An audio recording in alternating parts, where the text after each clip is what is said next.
ప్రియమైన సహోదరి సహోదరులారా, మీకో శుభవార్త. 2025 సంవత్సరంలో మొత్తం 365 అంశాలను మీతో పంచుకోబోతున్నాము. జనవరి 1వ తేదీ నుండి ప్రతిరోజు ఒక అంశము మరియు దానికి సంబంధించిన వాక్యమును పంచుకుంటాము.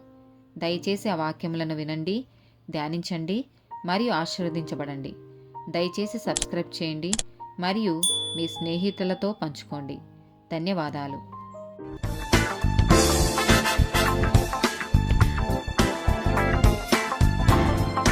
128th డే టాపిక్ వ్యాయామం. మొదటి కొరింథీయులకు రాసిన పత్రిక 9వ అధ్యాయము 24 నుండి 27 వచనాలు. పందెపు రంగమందు పరిగెత్తు వారందరూ పరిగెత్తుదురు గాని ఒక్కడే బహుమానము పొందునని మీకు తెలియదా? అటువలే మీరు బహుమానము పొందునట్లుగా పరిగెత్తుడి. మరియు పందెమందు పోరాడు ప్రతివాడు అన్ని విషయములందు మితముగా ఉండును. వారు క్షయమగు కిరీటమును పొందుటకును, మనమైతే అక్షయమగు కిరీటమును పొందుటకును మితముగా ఉన్నాము. కాబట్టి నేను గురి చూడని వానివలే పరిగెత్తువాడను కాను.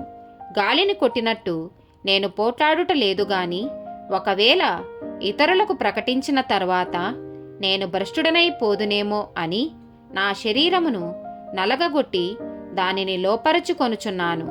మొదటి తిమోతికి రాసిన పత్రిక 4వ అధ్యాయము 8వ వచనము.